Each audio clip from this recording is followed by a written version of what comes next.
Hola, iniciamos un nuevo vídeo en el que vamos a seguir desarrollando las explicaciones del arte del siglo XIX. En este caso nos ocupa la arquitectura vinculada al movimiento del romanticismo y que se va a desarrollar principalmente en el siglo XIX, aunque también nos vamos a encontrar a principios del siglo XX, pero un romanticismo que va a adquirir una terminología particular en arquitectura y que se conoce como la arquitectura del historicismo, un tipo de arquitectura que va a concentrar sus esfuerzos en recuperar o en tratar de recuperar la arquitectura de otros estilos artísticos anteriores. La pretensión básica va a ser el imitar estilos arquitectónicos de otras épocas, aunque eso sí, incorporándole algunas características culturales del siglo en el que se desarrolla la creación arquitectónica y en el que nos vamos a encontrar un carácter, un rol ecléctico, dado que la mezcla de estilos para acabar conformando uno nuevo va a ser una de sus señas de identidad. Dentro de estos historicismos nos vamos a encontrar la recuperación del arte bizantino, del románico, del gótico, etcétera, y van a ser conocidos con el término de neobizantino, neorrománico, neobarroco, derivados de todos los estilos artísticos anteriores. Una de las particularidades es que ninguno de estos estilos se va a imponer sobre los demás, sino que van a coexistir. Y nos vamos a encontrar múltiples ejemplos como los que vemos en la imagen, tanto en Europa como en América. Por ejemplo, la catedral neobarroca de Salta en Argentina, la neogótica en Zamora, también en México, la sinagoga de un corte neoislámico de Jerusalén, o, por ejemplo, vamos a poder ver la neorrománica de Marsella, la catedral neobizantina de Sofía o el palacio neorrenacentista de San Petersburgo. En esta línea lo que vamos a ver es la utilización o la concreción en las determinadas áreas europeas, como casi siempre, de distintos planteamientos, de distintas premisas. El argumento es que cada país, como no puede ser de otra forma, va a singularizar este aspecto general que acaba caracterizando a la arquitectura del siglo XIX, a la arquitectura de los historicismos. Por ejemplo, el caso de la arquitectura historicista inglesa, en ella va a destacar por encima de todo la larguísima tradición gótica del país. En la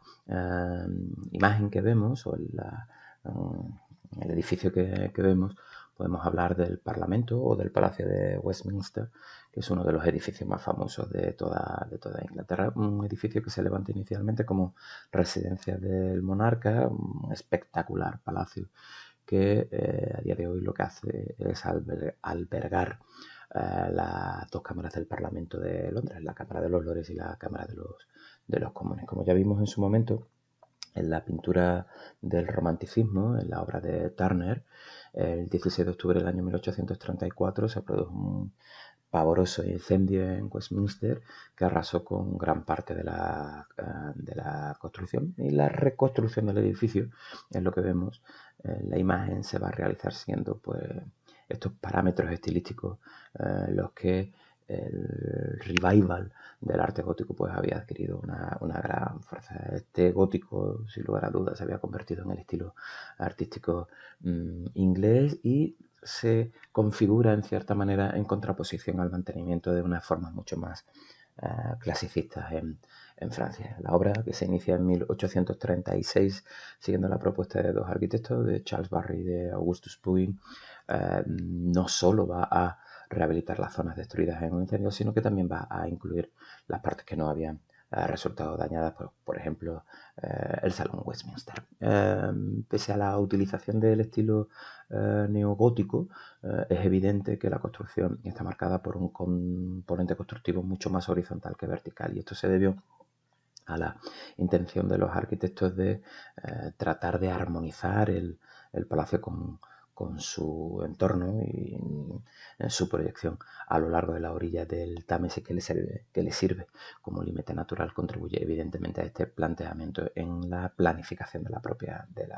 obra. Sin embargo, el componente vertical se mantiene en la construcción de las dos torres principales principales nos encontramos en la Torre de la Reina y la Torre del Reloj, el famosísimo Big Ben. Esta Torre de la Reina sirve como entrada al palacio y tras el reinado de Victoria I va a ser conocido como el nombre de la Torre Victoria, y en ella suele ondear la bandera de Inglaterra cuando el monarca no está presente, y la bandera real sí es el monarca el que se encuentra en palacio. Como vemos, el edificio se encuentra dividido en 4 pisos que albergan un sinfín de habitaciones. En la planta inferior están las oficinas, las salas de comida, mientras que en el primer piso es donde se encuentran las salas más importantes: la Cámara del Príncipe, el vestíbulo de la nobleza, la Cámara de los Lores, la Cámara de los Comunes, etc. También dentro de este historicismo en Inglaterra va a destacar una obra muy singular como este Pabellón del Príncipe de Gales, una obra del arquitecto John Nash, construido entre 1815 y 1823, y es un edificio curioso que lo que hace es marcar de forma clara la ruptura con lo que se ha venido a llamar esa arquitectura clásico romántica, aunque es cierto que esta arquitectura va a pervivir mucho tiempo. No se trata en realidad de un edificio de nueva planta, sino de la reforma de una residencia del príncipe regente construida por Henry Holland en la segunda mitad del siglo XVIII. Sin embargo, la transformación no pudo ser más radical y constituye un ejercicio casi de transformismo arquitectónico. El resultado es esta escenografía que algunos autores han situado incluso en el ambiente, en el espíritu de los cuentos de las mil y una noches. La realidad es que configura un edificio de aspecto oriental, con una suma de elementos muy heterodoxos, muy variados, de raigambre china, hindú, bizantina, musulmana en general, y evidentemente bajo el prisma, bajo el genio creativo del arquitecto John Nash. En algunos elementos va a utilizar columnas de hierro visto, y se ha admirado especialmente la solución de los elementos sustentantes en la zona de la cocina, la que lo configura como una especie de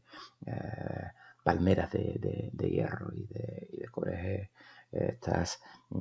imágenes de la Indian Revival, que así también se conoce, es cierto que contaban con algunos precedentes, pero la obra de John Nash, sin lugar a dudas, es la que la va a proyectar a una altura incomparable hasta la época. El historicismo no es exclusivo de Inglaterra, sino que también lo vamos a encontrar en la Francia del momento, también en Alemania. Empezamos por Francia. Aquí va a destacar, sin lugar a dudas, la labor del barón Haussmann. A mediados del siglo XIX, París ya, como gran capital, no puede satisfacer las necesidades de salud, de transporte en su creciente población, y para remediar el problema, el emperador Napoleón III va a nombrar al que en ese momento se va a convertir en el prefecto del Sena, al Haussmann, que va a tener un papel protagonista en la serie de proyectos de transformación de obras públicas de la capital francesa. Desde 1853 hasta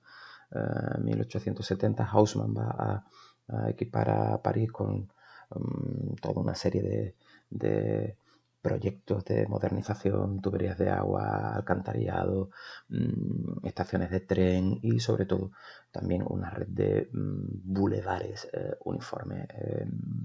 Para revestir estos bulevares, Haussmann va a diseñar y desarrollar un nuevo tipo de espacio habitable, muchos de ellos con una apariencia exterior uniforme, que van a proyectar esa imagen de Napoleón III de un París unificado. Sí es cierto que los interiores de los apartamentos diferían unos de otros. Las fachadas exteriores, Haussmann va a dictar que debían seguir unas pautas muy estrictas. Todos los edificios estaban hechos de una piedra de color crema, la piedra caliza luteciana, que va a ser uno de los materiales más recurrentes en la construcción de estos edificios, y nos vamos a encontrar con alturas que van desde los 12 hasta los 20 metros, en la que cada edificio es proporcional al bulevar y no suelen tener más de 6 pisos. Aquí, en este edificio de la Rue Monge, nos encontramos con las características de esas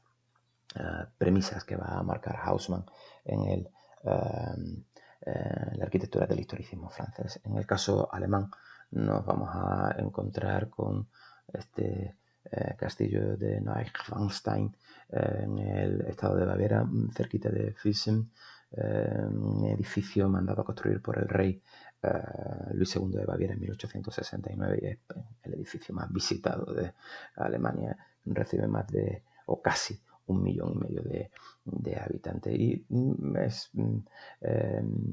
necesario señalar que este castillo se va a construir en una época en la que los castillos y las fortalezas ya no eran necesarios desde el punto de vista estratégico. Estamos hablando de la segunda mitad del siglo XIX. Evidentemente, la motivación para la construcción de este castillo de Neuschwanstein está en el intento por parte del monarca de generar una fantasía romántica en un castillo medieval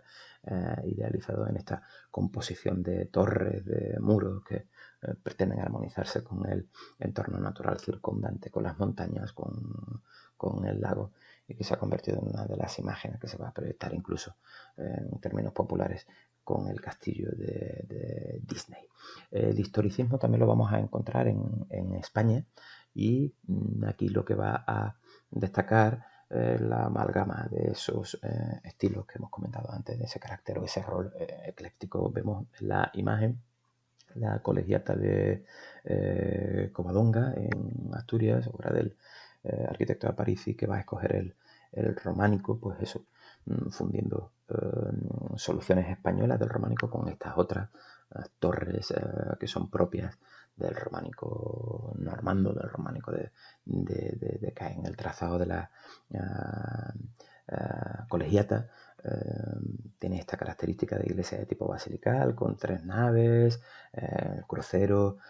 y la fachada a destacar por la esbeltez, ¿no?, de estas 2 torres gemelas, y que incluso han podido verse influidas, o pudieron verse influidas, mejor dicho, por la teoría de Viollet-le-Duc, el arquitecto que va a rematar la restauración de Notre Dame de París. No es la única obra, la colegiata de Covadonga, de la arquitectura y del historicismo en España. En el arte neogótico podemos ver la universidad o la fachada de la Universidad de Barcelona del arquitecto Rugent, en el que nos encontramos con este cuerpo central con una serie de torres laterales unidos por estos 2 cuerpos horizontales aligerados por esta sucesión de arcos o de aberturas en forma de arco, muy similar a lo propio del neogótico alemán, por ejemplo. Más obras de este porte las podemos encontrar ya no en neorrománico, no en neogótico, sino posiblemente en el arte más importante de la arquitectura historicista en España, como va a ser el neomudéjar, en el que va a destacar por encima de todo como elemento constructivo el ladrillo, y en muchas ocasiones nos vamos a encontrar con los paños de Sepka o los arcos califales. Obras de este estilo, por ejemplo, la Plaza de Toros de las Ventas en Madrid, de la estación del ferrocarril de Toledo, el edificio de Correos en Zaragoza, y como edificio más cercano a nuestra zona, el Gran Teatro Falla de Cádiz. Este neomudéjar es posiblemente el revival, si utilizamos el término más genuinamente español, y que va a ser tratado y analizado ya desde el siglo XIX en obras teóricas como por ejemplo la de Amador de los Ríos en 1859, que hablaba del estilo mudéjar en arquitectura, y que sea una de las señas de identidad de nuestro proceso arquitectónico. Este, en concreto, por hablar de la fachada del Teatro de Cádiz, va a ser obra del arquitecto Adolfo Morales, una obra que se inicia en el año 1885 y que va a ser concluida en el año 1910, y en el que prima, por supuesto, esta fachada de ladrillo visto con la sucesión de arcos de herradura. También en el interior nos encontramos que los palcos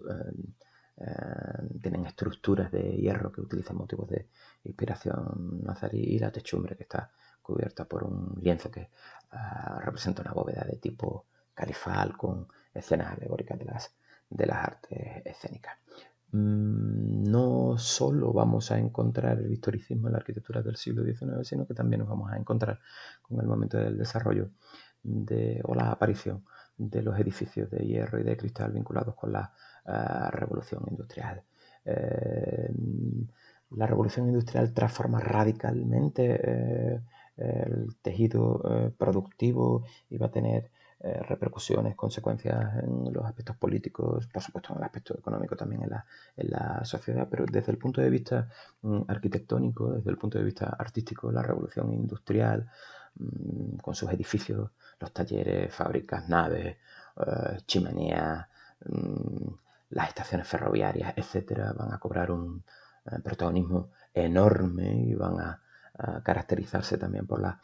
aplicación de nuevas tecnologías, fundamentalmente por la arquitectura del hierro, y la que se conoce también como la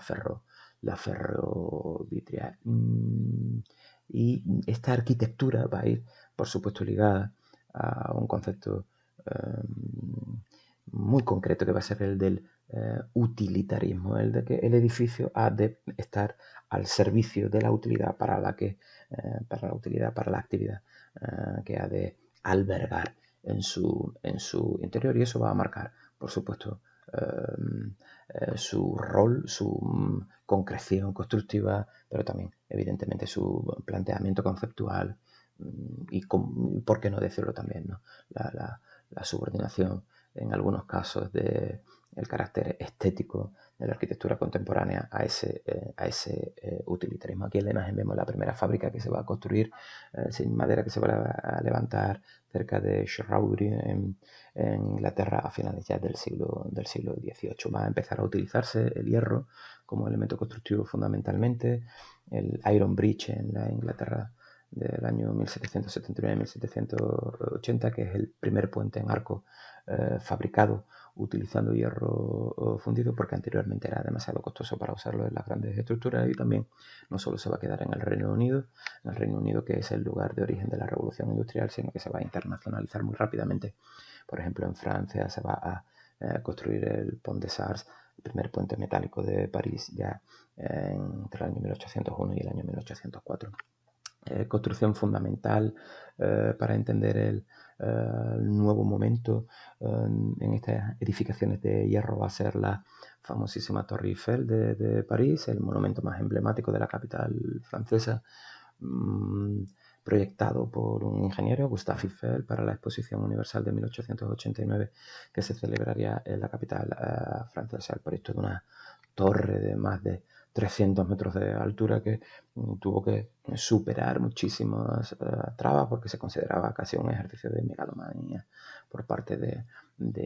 Eiffel, que va a tener que defender su proyecto ante los colegas, que lo consideraban casi una aberración. Edificado en hierro, es uno de los monumentos, como decía anteriormente, que reflejan ese cambio que se produce en la construcción del siglo XIX por la utilización de hierro, de hormigón, y también por la utilización de unos nuevos sistemas de trabajo. Al final, la torre tiene 325 metros de altura, se levanta sobre 4 pilares que dan acceso a los 3 pisos de la torre, desde los ascensores, elementos fundamentales sin los cuales no podemos entender el desarrollo de la arquitectura contemporánea, y nos vamos a encontrar una de las obras más importantes, por supuesto, de la arquitectura del siglo XIX, y uno de los iconos, ¿no?, de los grandes iconos de la arquitectura del mundo. De hecho, va a ser el edificio más alto hasta 1930, cuando se construya el edificio Chrysler de Nueva York. En esta época, otro de los edificios importantes, o que más influencia va a ejercer en el momento, va a ser el Palacio de Cristal, de Crystal Palace, esta edificación de hierro fundido y cristal construida en el Hyde Park, en Londres, con motivo de la Gran Exposición Mundial del año 1851, un edificio cuya planta, formado por una nave principal y galerías longitudinales que medía más de 500 metros de extensión y 124 metros de ancho, va a ser diseñado por Joseph Paxton y va a causar una enorme impresión en los visitantes a la exposición. Muchos de ellos venían de fuera del Reino Unido, fuera de Inglaterra, provenientes del resto de Europa. Este diseño innovador y sobre todo los efectos visuales que se derivaban de la construcción de las paredes de cristal, pues van a ser concebidos como el símbolo de la modernidad, el símbolo de la civilización, que va a popularizarse muchísimo, aunque también va a recibir una gran crítica, va a ser denostado también por otros defensores de el mantenimiento de esas señas de identidad características de esas construcciones más clasicistas de la arquitectura del siglo XIX hasta ese momento imperante. Para finalizar con la arquitectura del siglo XIX, lo que nos queda es abordar otro de los hitos más importantes de este momento, como va a ser la